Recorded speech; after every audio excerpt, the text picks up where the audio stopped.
What happens when a mother kills her own children? On Boxing Day, Samantha Ford drowned her twin toddlers, Jake and Chloe, in a bathroom. This shocking crime left the community in disbelief, and a family shattered forever. As the investigation unfolds, more disturbing details come to light. Was it revenge or something deeper? Stick around as we uncover the chilling truth behind this tragic crime.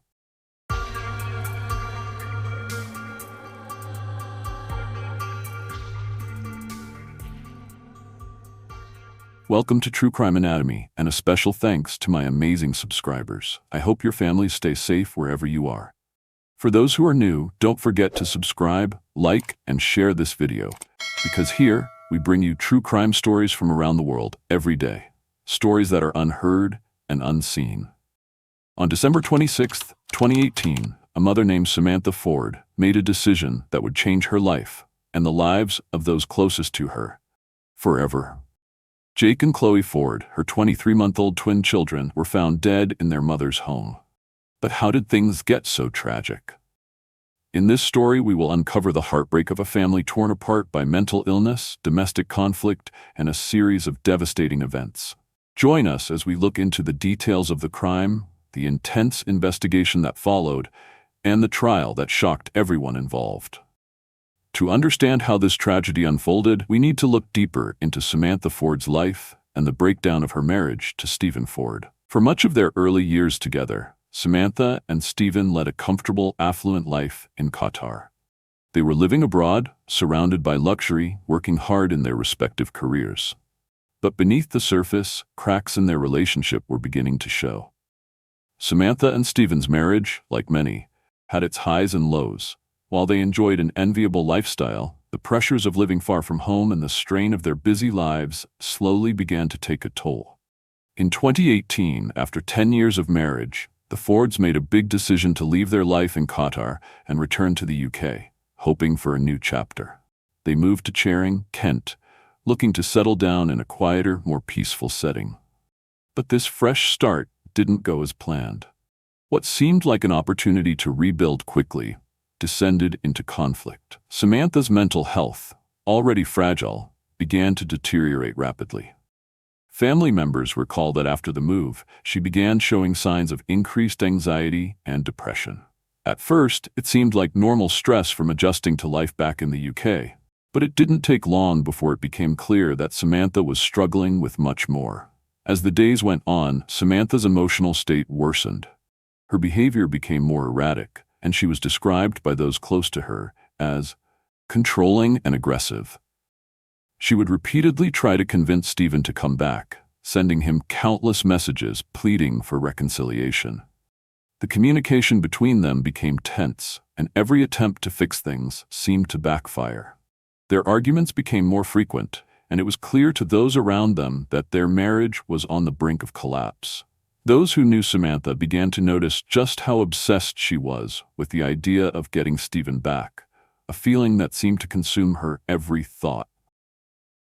It wasn't just about saving the marriage. It seemed to be about punishing Stephen for the split and the feelings of betrayal she carried with her. The emotional toll was taking its toll on Samantha. She was reportedly deeply hurt by the end of the relationship, and her mental health issues became more pronounced.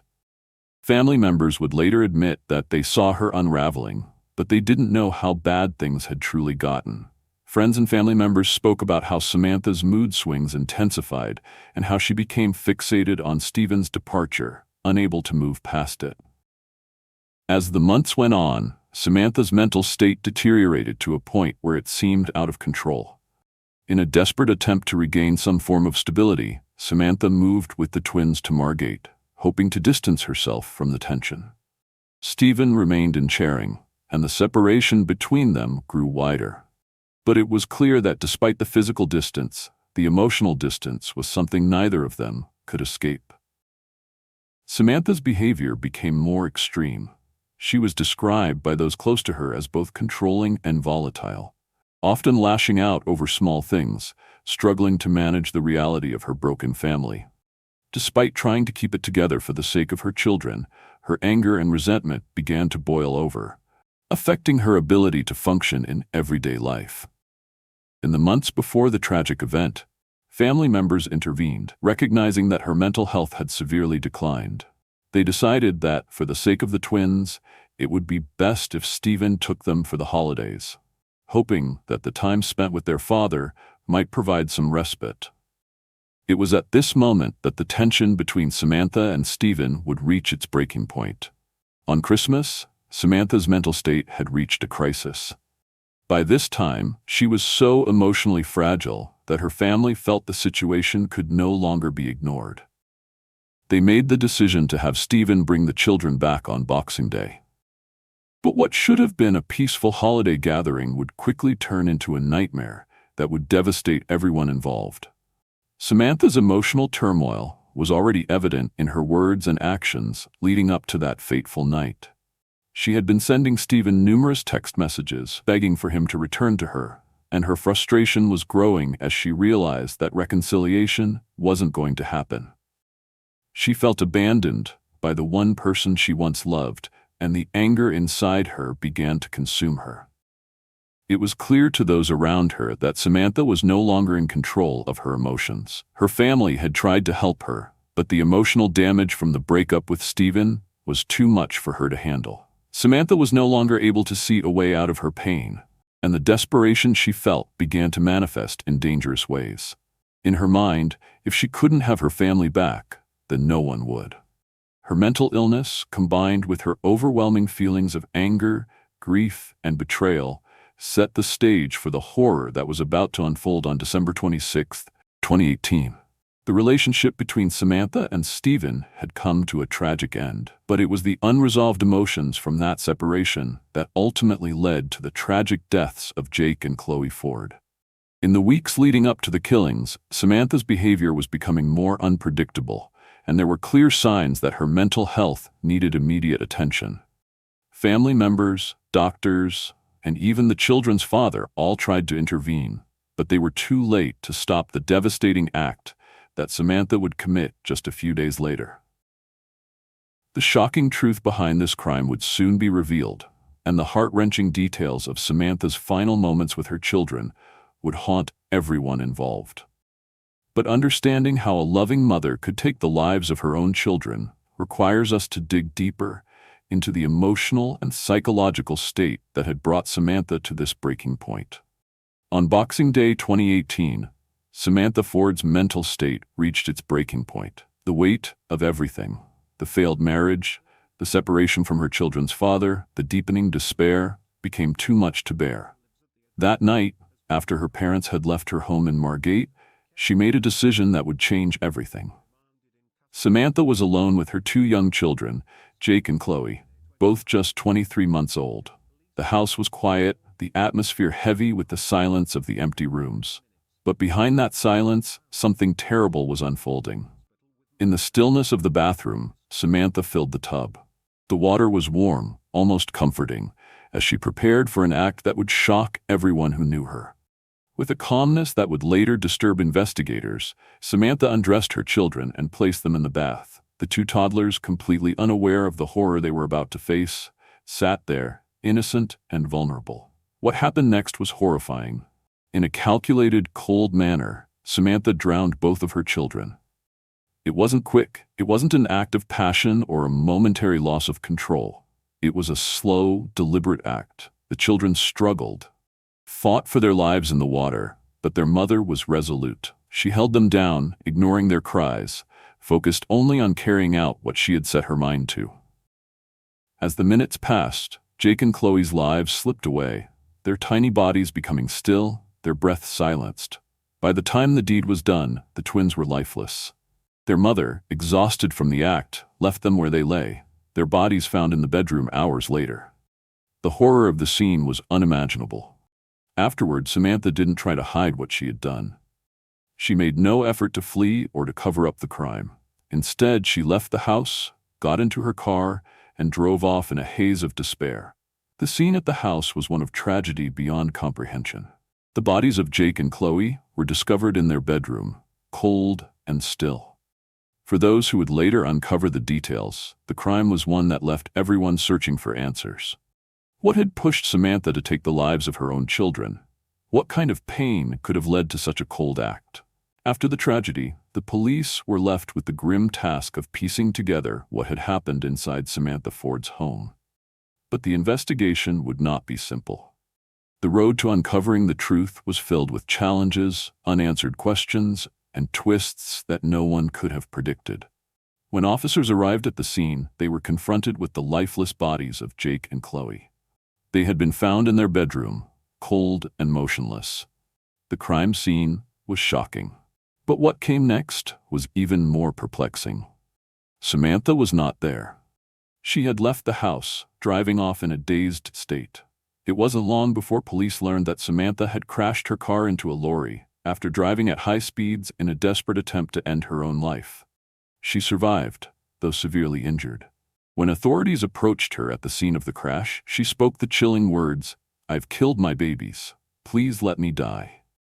A road traffic collision, police were alerted to an unresponsive female driver. She said her babies were at home and the police attended and found the babies in their bed. She added that the cause of the death, as I've said, has not been established. These words, though unsettling, raised more questions than answers. Why had she done it? Was this a crime of passion, or was something deeper at play? Detectives quickly realized they were facing a complex investigation. Samantha's actions in the hours after the crime added another layer of confusion. She hadn't attempted to flee the scene or hide the truth. Instead, she had gone to great lengths to end her life, almost as if she thought that would erase what she had done.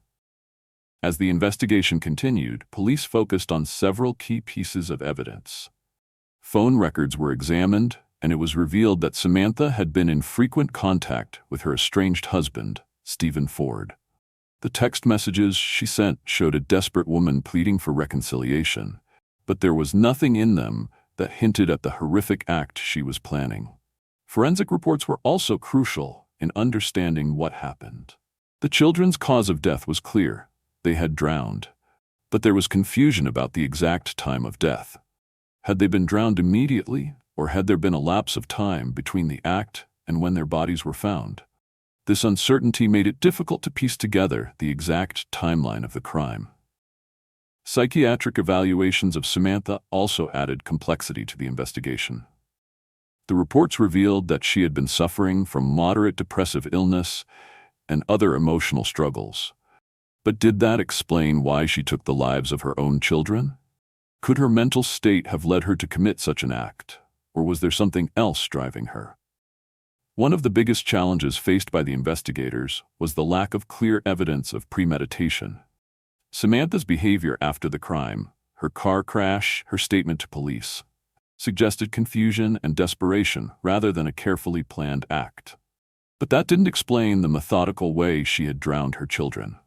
It wasn't a quick outburst of rage. It was a deliberate and slow act that seemed to indicate a level of planning, though it was not clear how far in advance she had made the decision. The more investigators learned, the more questions arose. Samantha's conflicting statements to police were confusing. At first, she confessed to the crime, but then her story seemed to change. Some of the things she said suggested she was in a state of shock, struggling to comprehend what she had done. Other parts of her statements indicated a deep sense of guilt and remorse, but it was unclear if she understood the full consequences of her actions. As the days went on, the investigation revealed a complex portrait of a woman in deep emotional distress, but also a woman who had made a chilling choice to end her children's lives.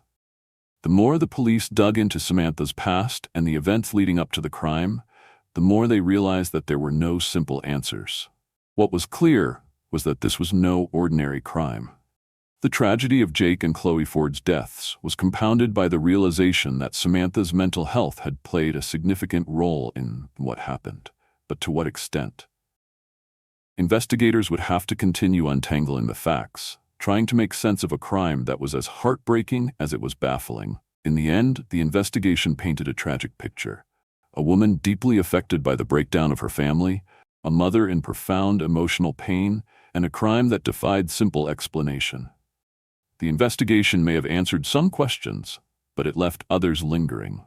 Questions about mental illness, about responsibility, and about how a loving mother could commit such an act.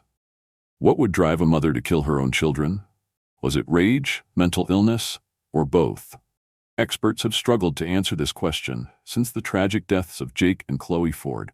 Psychiatrists have pointed to Samantha's mental health struggles, including moderate depressive illness, which worsened after the breakdown of her marriage. Some even suggested she might have been dealing with postpartum depression, a condition that affects some mothers after childbirth, though she wasn't officially diagnosed with it. Her emotional state was fragile, and it seemed to worsen as she became more isolated and desperate. But was it only her mental illness that led to this? Many believe that her anger toward her estranged husband, Stephen Ford, played a big part in what happened. After their separation, Samantha sent multiple messages pleading with Stephen to return to her. Her obsession with getting him back seemed to grow stronger, and some close to her thought her feelings of betrayal may have fueled her anger and desperation. Many think Samantha's actions were a twisted form of revenge aimed at Stephen. If she couldn't have him, she would hurt him in the most unimaginable way, by taking away their children. But could her mental illness have clouded her judgment to the point where she didn't fully understand the consequences of her actions? Was this a crime driven by a painful mental illness, or was it a deliberate act of malice? Do you believe that her mental state excused her actions, or was this purely revenge? Leave your thoughts in the comments below and let us know what you think. Your perspective matters. In May 2019, Samantha Ford's case came to a conclusion when she pleaded guilty to 2 counts of manslaughter on the grounds of diminished responsibility. The court sentenced her to 10 years in prison, but the case wasn't just about legal proceedings. It was about the emotional toll on both the family and the community. Ford's defense team argued that her mental illness played a key role in the deaths of her children. They pointed to her struggles with depression and the emotional breakdown that led to the crime. But the prosecution presented a different view. They believed the killings were not a result of a momentary lapse in judgment, but rather an act of premeditated revenge against Stephen Ford, her estranged husband. During the trial, Stephen Ford gave a victim impact statement, which was read aloud in court. His words were heart-wrenching, as he expressed the unbearable pain of losing his children. He spoke about the confusion and heartbreak that followed their deaths and how the crime had changed his life forever. For him, it wasn't just the loss of his children. It was the betrayal by someone he once loved and the cruel way that pain was inflicted. The impact of the crime reached beyond just the immediate family. The community, shocked by the brutality of the act, was left grappling with the question of how someone could commit such a crime. For many, this was a reminder of the importance of mental health care and how untreated emotional struggles can sometimes lead to devastating outcomes. But the question remained, was 10 years in prison a fair sentence for Samantha Ford? Some argued that it wasn't enough, given the lives she had taken. Others felt that her mental illness should have been more heavily considered in the sentencing. Was the punishment too lenient, or was it justified, considering her state of mind at the time of the crime? As the legal battle ended, the emotional scars left behind for both families and the community were much harder to heal. The loss of Jake and Chloe and the devastation felt by Stephen Ford would linger long after the court's decision. What do you think? Do you believe 10 years in prison was a fair sentence, or should Samantha have faced a longer punishment? Share your thoughts in the comments below. This tragic case is a stark reminder of how devastating untreated mental illness can be. But it also brings up important questions about the responsibilities of those around us. Could someone have stepped in earlier to prevent this from happening? Was there a point when intervention could have made a difference? Samantha Ford's story is heartbreaking, not just because of the crime, but because of the mental health crisis that led to it. A woman, once a mother who loved her children, became someone who committed an unthinkable act due to her struggles. The tragedy lies not only in the deaths of Jake and Chloe, but also in the life Samantha was left to live, shattered by her own demons. What do you think could have been done to prevent this tragedy? Was there a way for her family or the community to intervene before things escalated? Share your thoughts in the comments below. This case also reminds us of the critical role family and community play in supporting those struggling with mental health. We often don't know how close someone is to breaking, and the warning signs can sometimes be hard to see. Could more support, more awareness, and more care have changed the course of this story? Let's reflect on this and keep the conversation going. If you found this documentary thought-provoking, make sure to like, share, and subscribe for more true crime stories. Your support helps us bring you the most gripping and real cases from around the world. What cases should we investigate next? Let us know in the comments below and share your thoughts on this one. For more in-depth true crime stories, check out our related videos and playlists. Thank you for watching, and stay tuned for our next investigation.